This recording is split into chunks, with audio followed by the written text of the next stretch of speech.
Back to bulletin. ఎవరో కుట్ర చేసి తనను కేంద్ర మంత్రిగా తప్పించారన్న ప్రచారంలో వాస్తవం లేదన్నారు ఎన్డీఏ ఉపరాష్ట్రపతి అభ్యర్థి వెంకయ్యనాయుడు.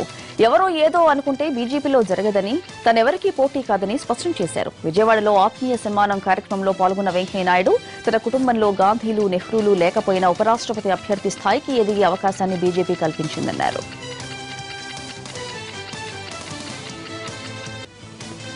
అగ్రిగోల్డ్ బాధితులకు కోసం తలపెట్టిన చైతన్య యాత్రను ఆగస్టు 5 నుంచి కాకుండా 16 ఇచ్చాపురం నుంచి ప్రారంభిస్తామన్నారు ముప్పాళ్ల నాగేశ్వరరావు. 13 జిల్లాలలో ఈ యాత్ర కొనసాగుతుందన్నారు. హైకోర్టును కంపెనీ యాజమాన్యం తప్పుదోవ పట్టిస్తోందని ఆరోపించారు అగ్రిగోల్డ్ వెల్ఫేర్ అసోసియేషన్ గౌరవ అధ్యక్షుడు ముప్పాళ్ల నాగేశ్వరరావు. కంపెనీ ఆస్తులు కొనేందుకు బడా కంపెనీలు సిద్ధంగా ఉన్నా సమయం కావాలంటూ అగ్రిగోల్డ్ మేనేజ్మెంట్ కాలయాపన చేస్తోందన్నారు. అగ్రిగోల్డ్ ఆస్తుల్ని ప్రభుత్వం కొనుగోలు చేయాలని, లేకపోతే అడ్వాన్స్ గా 1000 కోట్లు కేటాయించి బాధితులను న్యాయం చేయాలని కోరారు. ప్రయాణికుల అవసరాలు తీర్చేలా టీఎస్ఆర్టీసీ కృషి చేస్తోందన్నారు సంగారెడ్డి ఎమ్మెల్యే చింత ప్రభాకర్. సంగారెడ్డి డిపోకు కేటాయించిన 4 ఏసీ బస్సులకు జెండా ఊపి ప్రారంభించారు ఎమ్మెల్యే. సంగారెడ్డి నుంచి దూర ప్రాంత ప్రయాణికుల సౌకర్యం కోసం ఈ ఏసీ బస్సులను వినియోగిస్తామన్నారు. విశాఖపట్నం, కాకినాడలకు బస్సులు తిప్పుతామన్నారు. విద్యుత్ సంస్థల్లో కాంట్రాక్ట్ ఉద్యోగులకు శుభవార్త ప్రకటించింది తెలంగాణ ప్రభుత్వం. ఏళ్ల తరబడి అవుట్ సోర్సింగ్ కార్మికులుగా పనిచేస్తున్న వారిని రెగ్యులరైజ్ చేస్తూ ముఖ్యమంత్రి కేసీఆర్ నిర్ణయం తీసుకున్నారు. ఈ నిర్ణయంతో 20,903 మంది ఉద్యోగులకు ప్రయోజనం కలుగుతోంది. ఆర్టీసీలో కారుణ్య నియామకాలకు అడ్డంకి తొలగింది. గత 10 ఏళ్లుగా పెండింగ్ లో ఉన్న సమస్యను తెలంగాణ సర్కార్ క్లియర్ చేసింది. ఈ మేరకు సవరణలతో కూడిన సర్క్యులర్ ను ఆర్టీసీ అధికారులు జారీ చేశారు. Shramik, driver, conductor, RTC constable ఉద్యోగాలకు కారుణ్య నియామకాల్లో అవకాశం కల్పించనున్నారు. ఉద్యోగి కుటుంబంలో అవివాహితులతో పాటు పెళ్లైన మహిళ, పురుషుడికి అవకాశం ఇవ్వనున్నారు. వారసులు లేని వారికి పెళ్లి అయిన కూతురు ఉంటే ఆమెకు కూడా ఉద్యోగం ఇవ్వనున్నట్లు సర్క్యులర్ లో పేర్కొన్నారు. విలువలతో కూడిన విద్యను అందించడంలో నల్సార్ లా విశ్వవిద్యాలయం ముందుందన్నారు సీఎం కేసీఆర్. నల్సార్ వర్సిటీ 15వ స్నాతకోత్సవంలో ముఖ్య అతిథిగా పాల్గొన్నారు ఆయన. న్యాయ విద్య బోధనలో జాతీయ స్థాయిలో నల్సార్ ఎంతో మంచి పేరు తెచ్చుకుందన్నారు ముఖ్యమంత్రి. స్నాతకోత్సవంలో 49 మంది విద్యార్థులకు బంగారు పతకాలు, 406 మంది విద్యార్థులకు న్యాయశాస్త్ర పట్టాలను అందజేశారు. ఈ కార్యక్రమంలో యూనివర్సిటీ ఛాన్సలర్, ఉమ్మడి హైకోర్టు తాత్కాలిక ప్రధాన న్యాయమూర్తి justice Ramesh Ranganathan, varsity registrar professor Balakrishna Reddy పాల్గొన్నారు. గుంటూరు జిల్లా వడ్లమూడిలో విజ్ఞాన్ యూనివర్సిటీ 5వ స్నాతకోత్సవం ఘనంగా జరిగింది. ఇస్రో చైర్మన్ డాక్టర్ కిరణ్ కుమార్, ప్రముఖ దర్శకుడు, కళా తపస్వి కె విశ్వనాథ్, డాక్టర్ కల్పనలకు గౌరవ డాక్టరేట్లు ప్రదానం చేశారు. 19 మంది విద్యార్థులకు బంగారు పథకాలు, 1014 మంది విద్యార్థులకు డిగ్రీ పట్టాలు అందజేశారు. ఈ కార్యక్రమానికి ముఖ్య అతిథిగా హాజరయ్యారు సుప్రీంకోర్టు జడ్జి జస్టిస్ లావు నాగేశ్వరరావు. ఆత్మస్థైర్యం, కఠోర శ్రమతో ముందుకెళ్లి విజయాలు సాధించాలని ఆకాంక్షించారు జస్టిస్ లావు నాగేశ్వరరావు. ఏపీలో ఆగస్టు 1 నుంచి స్థిరాస్తుల రిజిస్ట్రేషన్ ఛార్జీలు భారీగా పెరగనున్నాయి. అపార్ట్మెంట్లు, గ్రూప్ హౌజులు, ఫ్లాట్లు, వ్యక్తిగత ఇళ్లు, పౌల్ట్రీ ఫారాలు, మట్టి మిద్దెల పెంకుటిళ్లు లాంటి కట్టడాల మార్కెట్ విలువను ప్రభుత్వం 10% పెంచింది. గోదావరి, కృష్ణా, గుంటూరు, కర్నూలు జిల్లాలో 10 నుంచి 25% వరకు రిజిస్ట్రేషన్ విలువలు పెరిగిపోతున్నాయి. దీంతో గత 2-3 రోజులుగా రిజిస్ట్రేషన్లు చేయించుకుంటున్న వారి సంఖ్య పెరిగింది. నిర్మల్ జిల్లాలో తేనెటీగల దాడిలో అదృశ్యమయ్యారని భావించిన 2 విద్యార్థినులు సురక్షితంగానే ఉన్నారని తెలిపారు అధికారులు. ప్రపంచ పులుల సంరక్షణ దినోత్సవం సందర్భంగా మామడ మండలంలోని కస్తూర్బా గాంధీ బాలికల పాఠశాలకు చెందిన 80 మంది విద్యార్థులతో అటవీ శాఖ అధికారులు ర్యాలీ నిర్వహించారు. అడవిలోంచి ర్యాలీ తీస్తుండగా ఒక్కసారిగా తేనెటీగలు చెలరేగాయి. దీంతో అధికారులు, విద్యార్థులు పరుగులు తీశారు. కొంతమందిని తేనెటీగలు కుట్టడంతో గాయపడ్డారు. అదే సమయంలో కాసేపు కనిపించకుండా తప్పించుకున్న 2ని సురక్షితంగా హాస్టల్కు తరలించారు అధికారులు. నేటి తరానికి సినారి స్ఫూర్తి ప్రదాత అన్నారు ఎంపీ కవిత. హైదరాబాద్ రవీంద్ర భారతిలో తెలంగాణ సాంస్కృతిక శాఖ నిర్వహించిన నారాయణ రెడ్డి జయంతి సభలో కవిత పాల్గొన్నారు. తెలంగాణ మట్టిలో ఏదో తెలియని మహత్యం ఉందన్న ఆమె మొదటి నుంచి ఈ మట్టిలో ధిక్కార స్వరం కూడా ఉందన్నారు. సినారి రాసిన కావ్యాలను ప్రజలకు అందుబాటులో తీసుకురావడానికి తెలంగాణ జాగృతి కృషి చేస్తోందన్నారు. సికింద్రాబాద్ గాంధీ ఆసుపత్రిలో స్వైన్ ఫ్లూ చికిత్స పొందుతున్న గర్భిణి మృతి చెందింది. వరంగల్ రూరల్ జిల్లా నాటినుల్ల గ్రామానికి చెందిన సిరిపురం భవానీ ఈ నెల 13న జలుబు, జ్వరంతో బాధపడుతూ స్థానికంగా ఉన్న గైనకాలజిస్ట్ కు చూపించారు.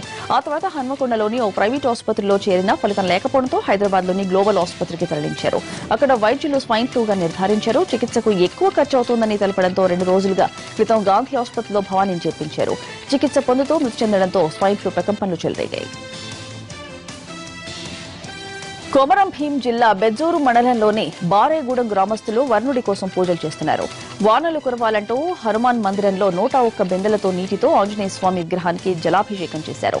స్థానికులంతా చండీయాగం నిర్వహించారు. 15 రోజులుగా వర్షాలు కురుస్తాయని ఎదురు చూసిన ఫలితం లేకపోవడంతో ఊరివారంతా కలిసి వర్ణ పూజలు చేశారు. తిరుమలలో భక్తుల రద్దీ కొనసాగుతోంది. వీకెండ్ కావడంతో శ్రీవారి సర్వదర్శనానికి భక్తులు 31 కంపార్ట్మెంట్స్ లో వేచి ఉన్నారు. భక్తులతో వైకుంఠంలోని అన్ని కంపార్ట్మెంట్లు నిండిపోయాయి. వైకుంఠం వెలుపల భక్తులు క్యూ లైన్ లో బారులు తీరారు. శ్రీవారి సర్వదర్శనానికి 14 గంటలు, కాలినడకన భక్తులకు 3 గంటల సమయం పడుతోంది.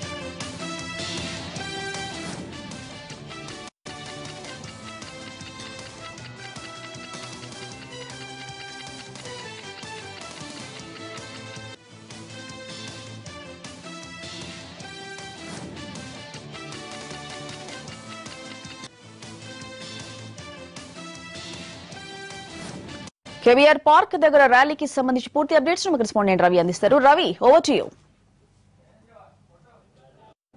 స్వాతి, దాదాపు నగరంలో నెల రోజులుగా డ్రగ్ మహమ్మారి వెంటాడుతుందనే చెప్పుకోవచ్చు. ఏ నలుగురి నోట విన్నా కూడా డ్రగ్స్ కేసు గురించే వినిపిస్తూ ఉంది. అసలు డ్రగ్స్ కేసులో ముఖ్యంగా సినీ సెలబ్రిటీస్ పేరు ప్రముఖంగా వినిపించడం, సిట్ కూడా వాళ్ళను పిలిచి విచారించడంతో మొత్తంగా ప్రతి ఒక్కరి చూపు డ్రగ్స్ కేసు పైసే ఉందనే చెప్పుకోవచ్చు.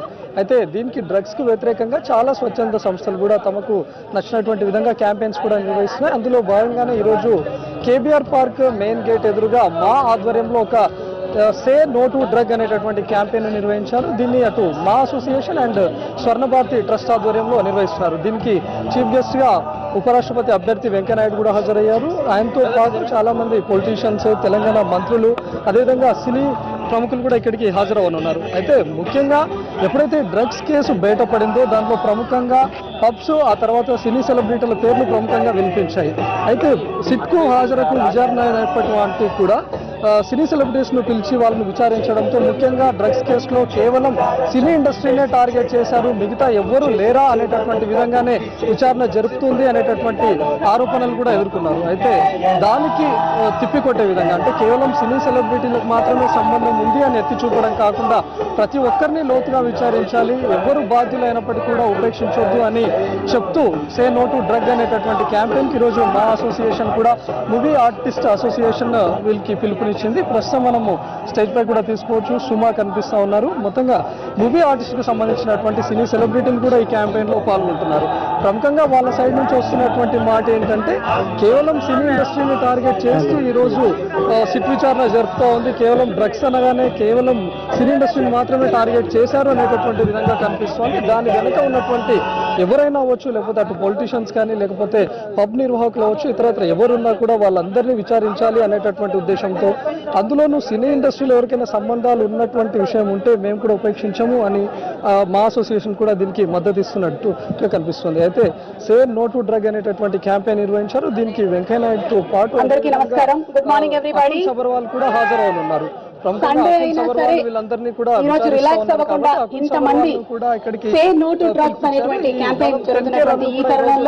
వచ్చినందుకు మీ అందరికీ కృతజ్ఞతలు, ధన్యవాదాలు. హాజరయ్యారో కూడా మనము చూసుకోవచ్చు. ఎక్కువ సంఖ్యలో యూత్ ఇక్కడికి చేరుకున్నారు. ప్రతి ఒక్కరు కూడా సే నో టు డ్రగ్ అనేటటువంటి టీ షర్ట్స్ ఇక్కడ ఏర్పాటు చేసుకుని ఈ క్యాంపెయిన్ లో పాల్గొనడానికి ఇక్కడికి చేరుకున్నారు. మరి కాసేపట్లో మరికొంతమంది సెలబ్రిటీలు కూడా ఇక్కడికి హాజరవుతున్నారు. మరి సిట్ విచారణను ఎదుర్కొన్నటువంటి వాళ్ళని కూడా క్యాంపెయిన్ లో పాల్గొనమని పిలిచారు. ఎందుకంటే కేవలం వాళ్ళ పేరు మాత్రమే ఇక్కడ వినపడింది కాబట్టి మరి వాళ్ళని కూడా ఇక్కడికి హాజరవ్వమని చెప్పారు. మిగతా వాళ్ళు కూడా అటెండ్ అయ్యి తాము చెప్పబోతున్నారు. ఇప్పుడు డ్రగ్స్ పేరు ఎక్కువగా వినిపిస్తా ఉంది. మరి ఈ రోజు say no to drug campaign కూడా వినిపిస్తా ఉన్నారు. ఇలా తెలుగులో proud to represent this thing say no to drugs. టీవీలో అది చూస్తా ఉన్నాం కదా, స్కూల్ కిడ్స్ వీళ్ళందరూ కూడా ఎలా పాడైపోతున్నారు అనేది. So that's why we are supporting this cause. It's really good to be a part of this initiative. School childrens పేరు కూడా వినిపిస్తుంది, చిల్డ్రన్స్ కూడా తీసుకుంటున్నారు అనేటటువంటిది ఎంతవరకు బ్యాడ్ గా అనుకోవచ్చు? Good morning everybody. Even school childrens కూడా ఇందులో తీసుకుంటున్నారు డ్రగ్స్ అని చెప్పి వినిపిస్తుంది. సో ఇది ఎంతవరకు బ్యాడ్ గా అనుకోవచ్చు? చాలా బ్యాడ్ అండి. అండ్ ఎస్పెషల్లీ నేను కిడ్స్ కన్నా I feel the parents are responsible for it because they are giving access to the kids. డబ్బులు ఇచ్చి పాడు చేస్తున్నారు. That's why they are getting access to all this. The parents should be and take care of their kids. So ఇప్పుడు say no to drug campaigns తో పాటు as a parents గా ఎలాంటి awareness ఉండాలి అంటారు? టీచర్స్ కూడా స్కూల్స్ లో మాట్లాడటం, కిడ్స్ కి అవేర్నెస్ ఇవ్వటం, all these I think they have to start doing.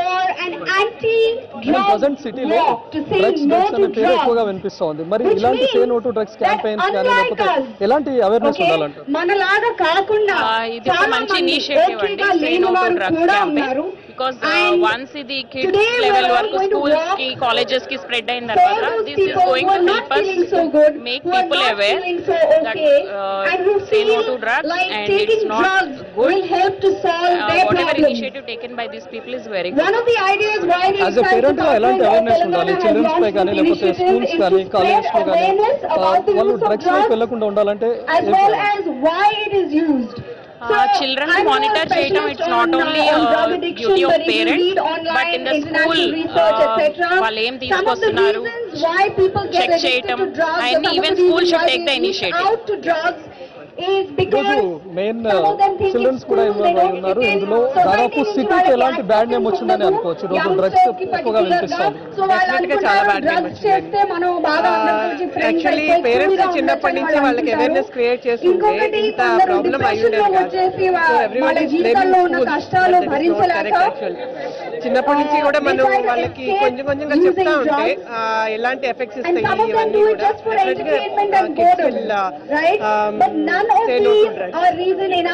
ఇప్పుడు సిటీలో స్కూల్స్, కాలేజెస్, సెలబ్రిటీస్, పొలిటీషియన్స్ అందరూ కూడా ఈ డ్రగ్ లో ఇన్వాల్వ్ అయి ఉన్నారు. సో ఎలాంటి అవేర్నెస్ ఉండాలి?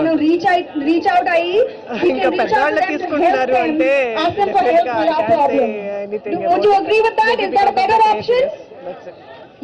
నిజంగా కేవీఆర్ పార్క్ నిర్వహించినటువంటి say no to drug campaign కు చాలా ఎక్కువ సంఖ్యలో పేరెంట్స్ అవ్వచ్చు, లేకపోతే స్కూల్ స్టూడెంట్స్ అవ్వచ్చు, స్వచ్ఛంద సంస్థల నిర్వాహకులు, కార్యక్రమం కూడా స్టార్ట్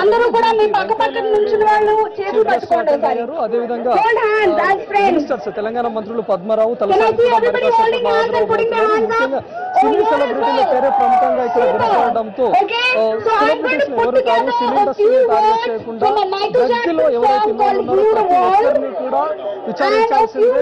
హైదరాబాద్ కానీ లేకపోతే తెలంగాణ రాష్ట్రానికి ఒక బ్యాడ్ నేమ్ వచ్చింది. ఈ రోజు దాన్ని డ్రగ్స్ ను సమూలంగా నిర్వహించాలి. కేవలం డ్రగ్స్ తీసుకున్నటువంటి వాళ్ళే కాదు, డ్రగ్స్ ఎక్కడి నుంచి వస్తున్నాయి, డ్రగ్స్ మూలాలను కూడా లోతుగా విచారించాలి అని చెప్పి ఈరోజు వినిపిస్తా ఉంది. మరి ఈ సే నో టు డ్రగ్ అనేటటువంటి క్యాంపెయిన్ పూర్తి స్థాయిలో నిర్వహించాల్సి వస్తుంది. ఇందులో భాగంగా ఇప్పుడు 10K నిర్వహిస్తున్నారు. కేవీఆర్ పార్క్ నుంచి జూబ్లీ చెక్ పోస్ట్, అదేవిధంగా జూబ్లీ చెక్ పోస్ట్ మీద మళ్ళీ తిరిగి కేవీఆర్ పార్క్ క్యాంపెయిన్ నిర్వహించున్నారు.